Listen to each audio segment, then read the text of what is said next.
Good afternoon. Welcome to the Big Show. The Big Show brought to you by FanDuel Casino. We come to you every day right around 5 o'clock. Sometimes we're a little bit later, sometimes a little bit earlier. But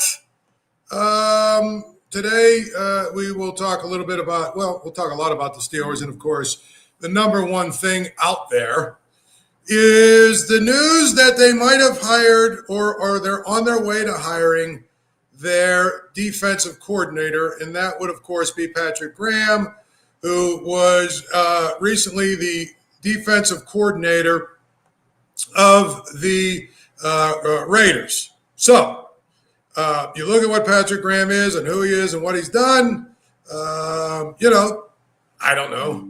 He's been a defensive coordinator in the league for a few years. He was with the Giants. Before he was with the Raiders. Before that, he was the defensive coordinator of the linebackers. And then, of course, we get to his connection with Mike McCarthy. He was the linebackers coach in 2018. So he's a guy that basically is, he's been around. He was with the Patriots before that, so he's got some of that pedigree. He's got, he was under Bill Belichick. He was a defensive assistant and a linebackers coach and a defensive line coach. So, in other words, he's got a whole lot of experience. He's been a run game coordinator. He's been a linebackers coach. Looks like he's been a defensive line coach. Okay, so that's that. And, of course, it is going to be very interesting to see how this is received because I don't think he's a bad coach.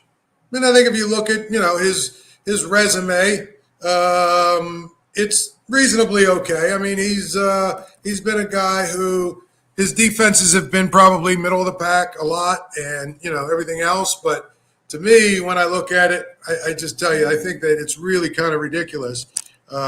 When I start to see what they're going to do in terms of putting together their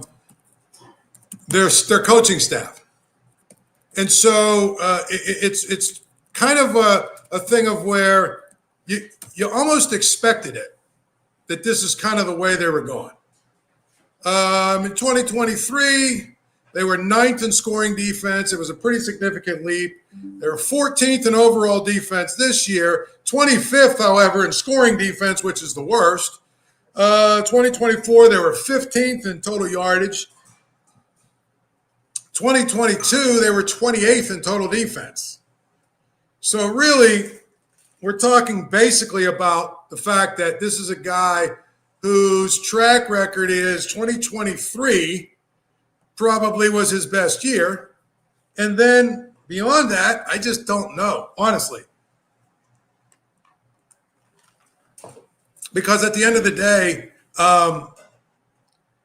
these are the kind of hires you can expect. And I'll tell you, the other news today was Bubba Ventrone, of course, is being considered for the special teams coordinator job. Bubba Ventrone, I would say that is basically after a really long national search, they found a guy who happened to play football at Chartiers Valley. I'm starting to get a little bit discouraged about what's happening here. I know, yesterday was a big day. Everybody had a big Pittsburgh pep rally, and we were eating Permane sandwiches and listening to the coach with the accent and, talking about how he, was born at, Mercy Hospital and came home in a black and gold jersey. And listen, there's a lot of really good football coaches out there that don't have a 4-1-2 connection. And I know Patrick Graham does not, but he's got a connection to Mike McCarthy. And frankly, I mean, here's my thing. How about Jim Schwartz? Like, if I'm Mike McCarthy, and you know what happened with the Browns today, right? I don't know if you know, but they hired Todd Monken, the Ravens offensive coordinator. The Browns hired him as opposed to their own defensive coordinator, Jim Schwartz.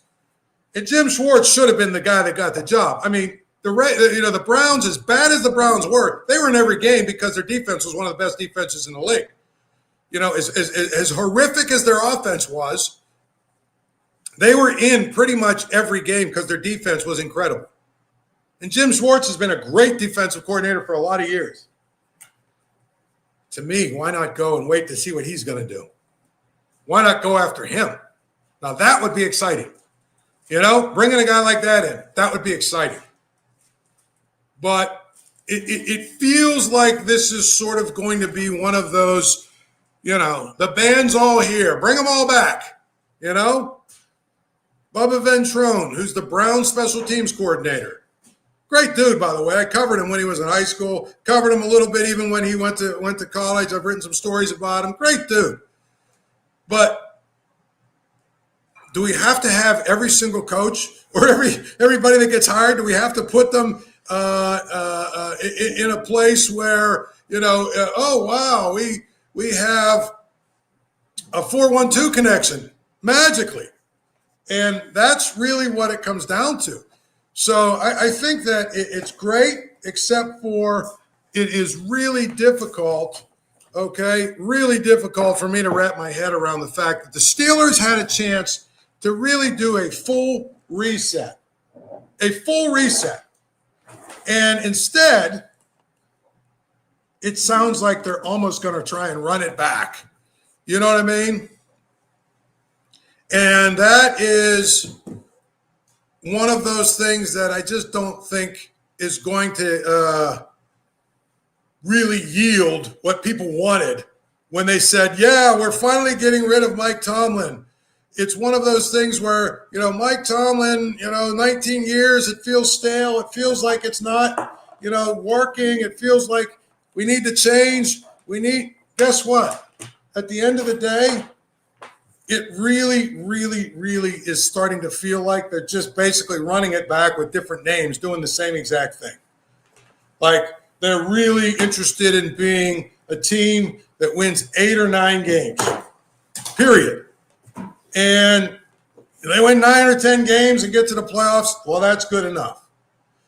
But again, Patrick Graham is a good enough coach, but it just has the feel of sort of just a lazy kind of hire. And I think that really this whole thing was supposed to be, a bold hire. It was supposed to be, let's reset the organization. Let's try and make sure that we reset the philosophy. And it feels really to me like those young guys, probably one of the reasons they didn't get past the first round of interviews is that they probably came in with a completely different idea about what it is that they think the Steelers need to do to get better. I feel like that's a big, big part of why they didn't get why they didn't get any run, because it was very, very simple. It was they wanted more analytics. They wanted more better facilities. They wanted better philosophies on scouting. They wanted basically the Steelers organization to join the 2026 NFL. And they weren't able to have that happen. And, of course, they didn't want to do that. So, to me, it just kind of feels like the Steelers are playing this as safe as they possibly could play it. Period. As safe as they possibly could play it. And it feels like in hiring Mike McCarthy, they'll be in there basically in their safe little bubble that they've been in. They'll be in a place where they have the opportunity to win 9 or 10 games. They'll be just kind of good enough where, that seems to be the standard these days. Again, I think Patrick Graham is a good enough. He's a fine, he's an okay coach. He does a reasonably good job. I don't have a problem with it, but I just feel like it's a lazy hire. I feel like sort of this whole thing is turning into a lazy hire, and that to me is is that to me is just, one of those things where you can you can say what you want to say and take it for what it is. But to me, it feels like they could do a lot better. It should have been a reset. It should have been the ability to reset the organization. They should have done that, and they just didn't. And that, to me, is the problem. It really is.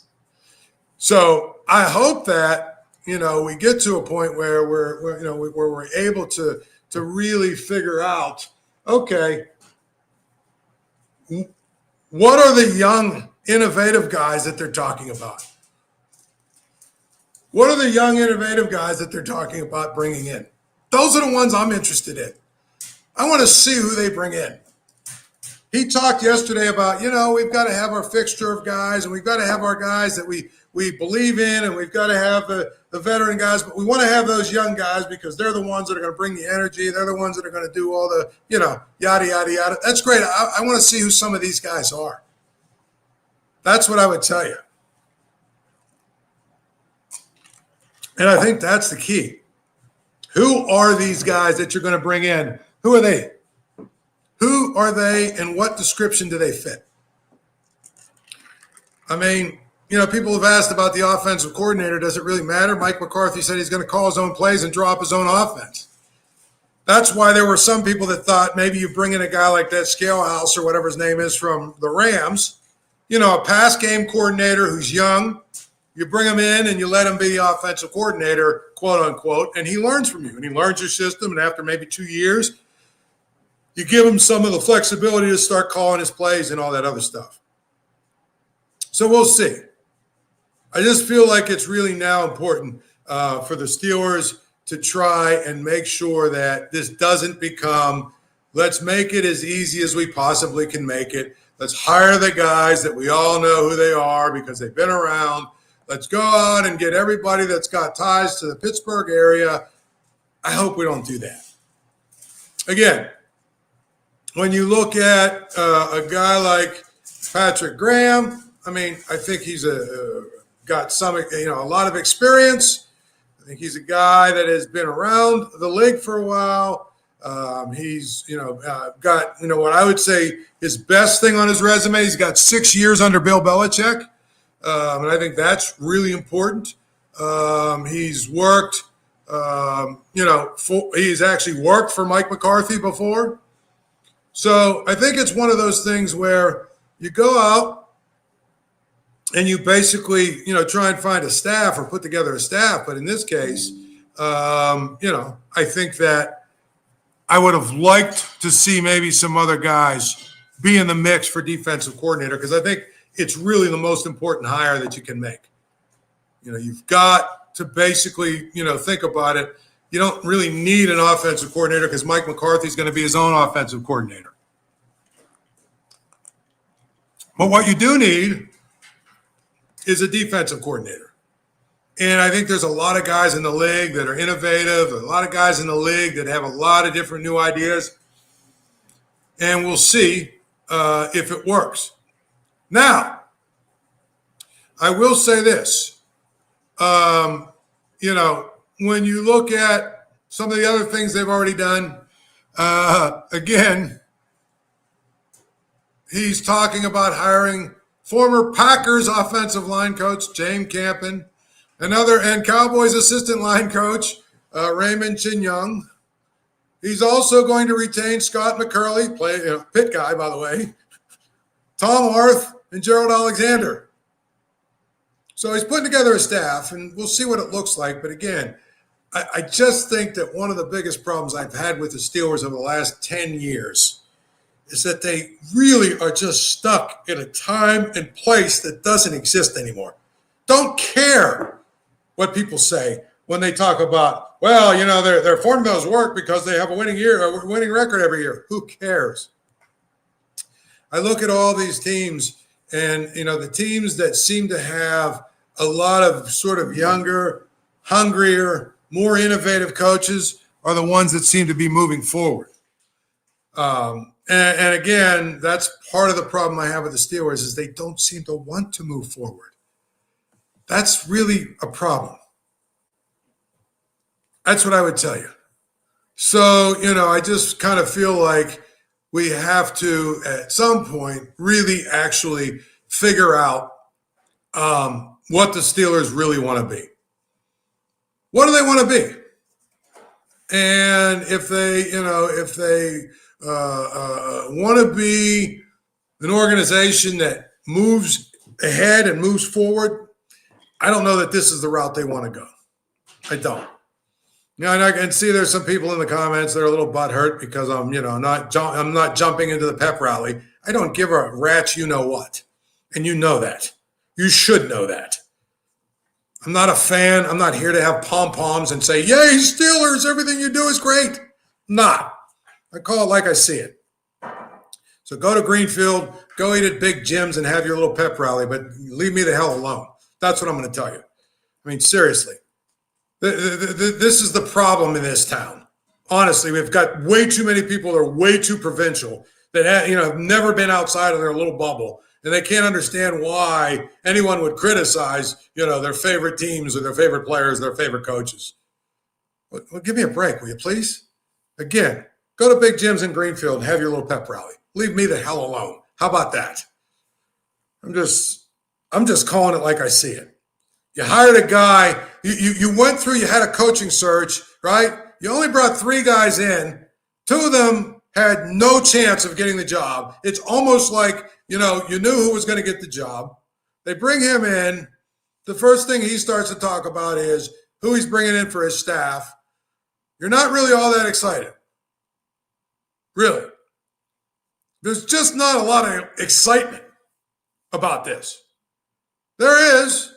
But again, the guy here says, well, they need to bring in a good quarterbacks coach. Well, it's going to be the same guy they had last year, Tom Arth.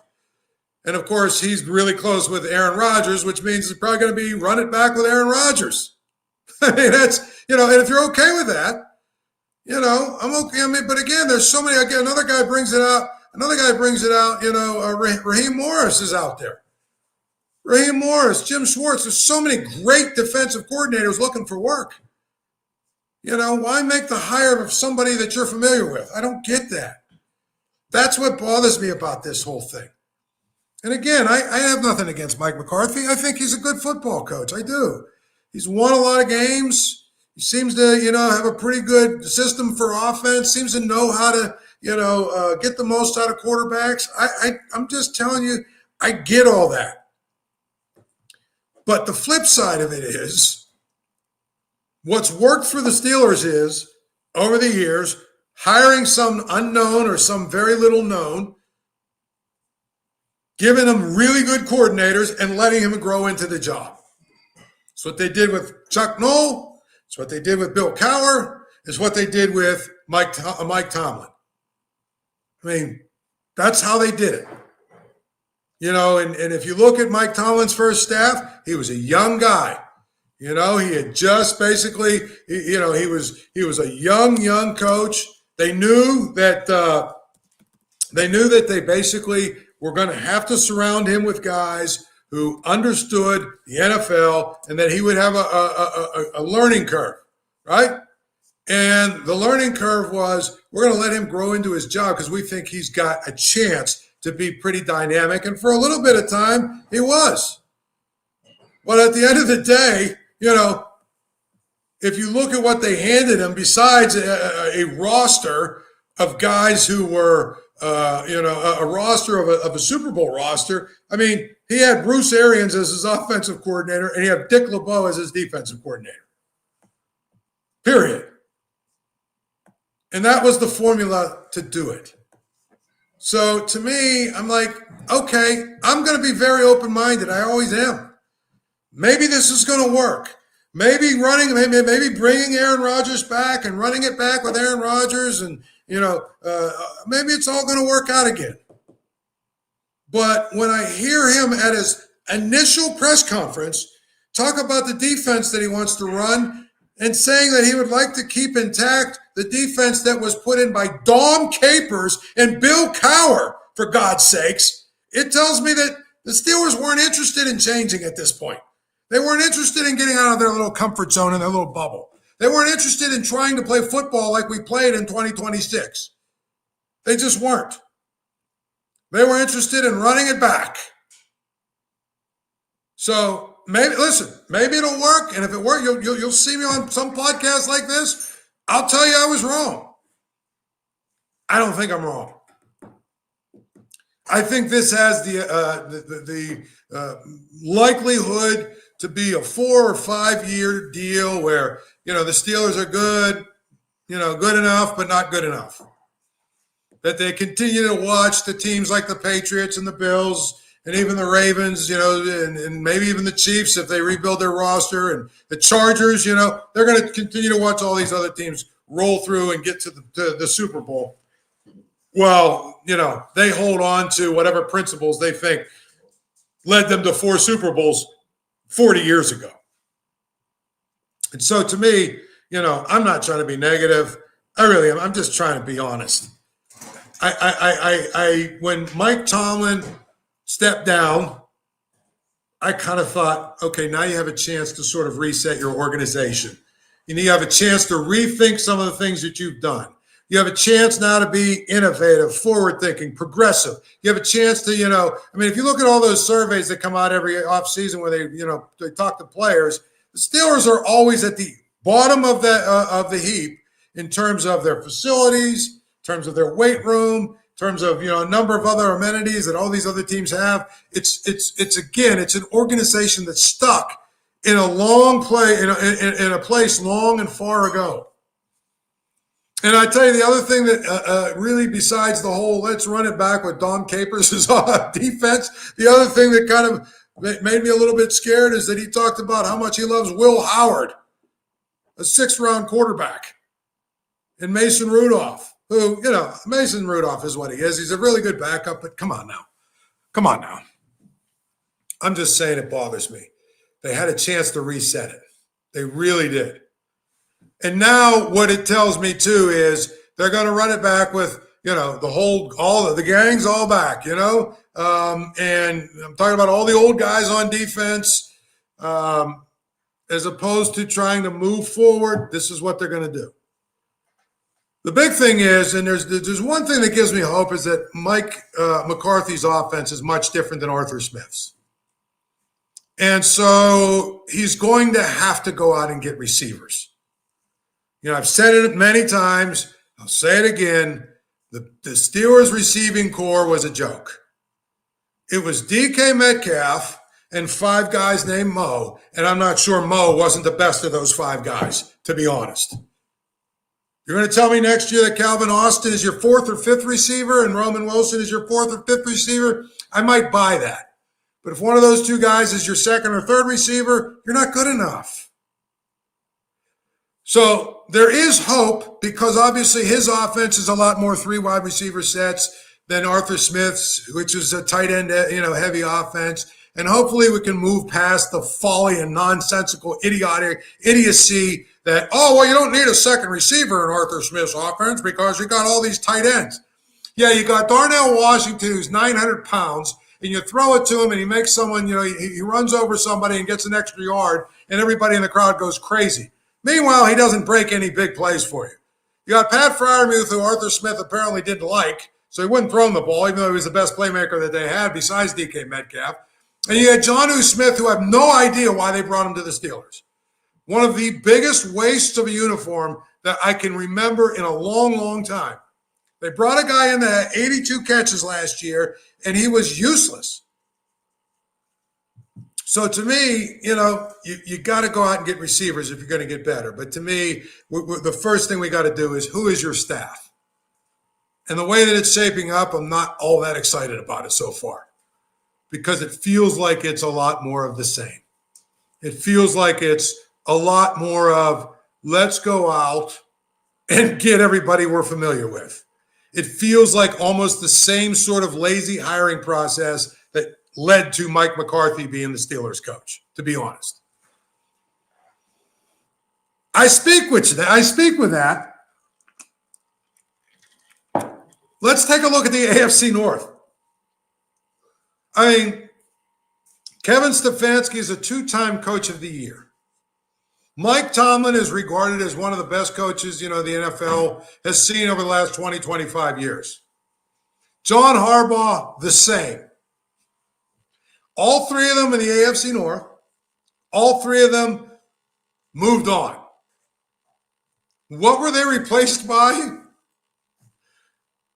The Ravens replaced John Harbaugh with a John Harbaugh disciple, guy that was working for his brother Jim Harbaugh. So you replaced John Harbaugh with John Harbaugh light. The Browns, they went to John Harbaugh's coaching tree as well, and they got his offensive coordinator. And the Steelers got a twice-fired retread.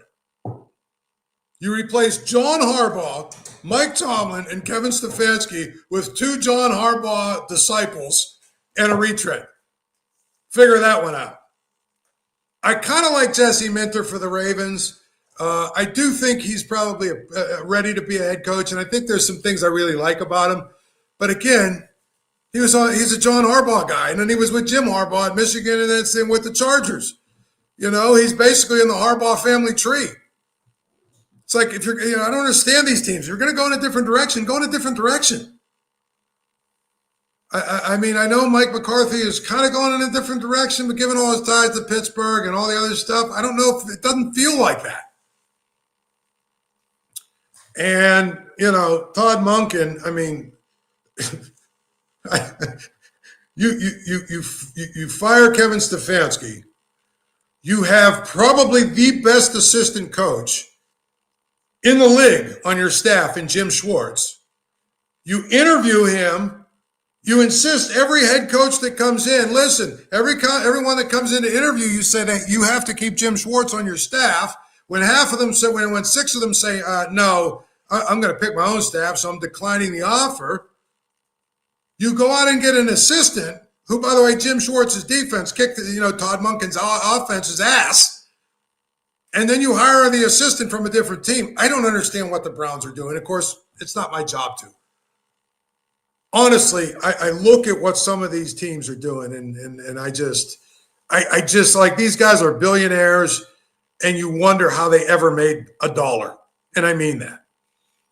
Some of them are so dumb and do the dumbest things that I can't understand exactly what they're thinking, honestly. You look at the Browns, the way they operate, it's ridiculous. I mean, you got the Cardinals and the Raiders can't even hire somebody because it's such a you-know-what show day at those two places. Anyway, my thing is, listen, 4 years from now, if the Steelers win a couple playoff games and maybe get to the AFC title game, maybe even get to the Super Bowl, I'll be the first one to find the camera to say I was wrong. I don't think I'll be wrong. One last thing about the NFL. The fact that Bill Belichick was not voted into the Hall of Fame tells me that football writers and voters are every bit as dumb as baseball writers and voters. I mean, again, the baseball side, you have a Hall of Fame that doesn't have Barry Bonds, doesn't have A-Rod, doesn't have Roger Clemens, right? But has Harold Baines. Give me a break. And then now in football, we've got a bunch of coaches who have never won anything, and a guy that won 6 Super Bowls, for God's sakes, got to 9 others, for God's sakes. Got to 3 others. Guy won 9 AFC championships. And here's the other thing I laugh at when people say, well, it was on Brady. What's his record without Brady? I say, well, what was Chuck Noll's record without Terry Bradshaw? More importantly, if you look at Tom Brady, in 16 of the 21 years that he has been a quarterback, he's had a top 5 defense. Aaron Rodgers has had one twice. What do you think if Aaron Rodgers had 16 years where he had a top 5 defense? Because really, one of the 2 years that he had a top 5 defense, guess what? He won the Super Bowl. If Aaron Rodgers had 16 seasons of a top 5 defense, I guarantee he'd have 3 or 4 Super Bowls. And the only reason I bring that up is because the architect of that defense was Bill Belichick. But more importantly, I'm not going to belabor this point, but people that are talking about Spygate, don't understand what Spygate was. I mean, there's a reason why Jimmy Johnson and Bill Cowher and all the other coaches of that era basically give the Patriots a pass. You want to know why? Because they all say, we were all doing it. The only difference is they got caught. Spygate, I know when I talk to a lot of people, they ask me what Spygate is, and I tell them, or I ask them what Spygate is, and they talk about, the Patriots spying on people and spying on, their practices, and there's this nonsense about, filming the Rams practices leading up to the Super Bowl. None of that happened. None of it. Basically, they were stealing signals. The only difference between them stealing signals and all these other teams is where they were doing it from. It was illegal to do it from certain parts in the stadium, and they had some coaches doing it from different parts in the stadium, but every team was doing it. So Spygate is ridiculous. More importantly, there's Deflategate, which is the dumbest scandal I've ever heard of. The Patriots won the game against the Colts 45-7. But yes, it was because there was 0.4 extra pounds of air or less pounds of air in the football. That's why it was 45-7. Again, if I thought for 1 second that these scandals were the reason that the Patriots were so successful, I would tell you, yeah, he should be penalized for it. It's the dumbest thing ever. Coaches of the era, they don't even think Spygate is a big deal because they all were doing the same thing. And Deflategate is so dumb because if you talk to every quarterback in the league, they all wanted to try and get the football to where they could grip it. And some of them actually said, yes, we doctored footballs the same way. So my point is, anybody that uses Spygate or Deflategate to try and undermine or discredit what Bill Belichick has done is stupid. You're basically, a fan of another team and you hate the fact they won so much. Number one. Number two, if you're one of these people saying, well, what did he do without Brady? What did Chuck Noll do without Terry Bradshaw? Look his record up. In fact, there's a lot of guys you could look their record up without the quarterback that took them wherever they wanted to go. And you can basically say, that. And I'll give you another example. Don Shula had Dan Marino for 15 years or so? How much did he win? It's not easy to win. But the fact that Bill Belichick had 16 top 5 defenses for Tom Brady to play with tells me that it was as much about Belichick as it was Brady. So all of the Hall of Fame voters who didn't vote for Bill Belichick, all of you should have your vote revoked because you're not smart enough to be voters. All right, that's it for me. I've had enough. Hell with this. We'll talk to you tomorrow. Have a good day. Thank you for checking out this content from Post-Gazette Sports. If you watch this video on YouTube, please like the video and subscribe to our channel. For all of the sports coverage the Post-Gazette has to offer, visit post-gazette.com.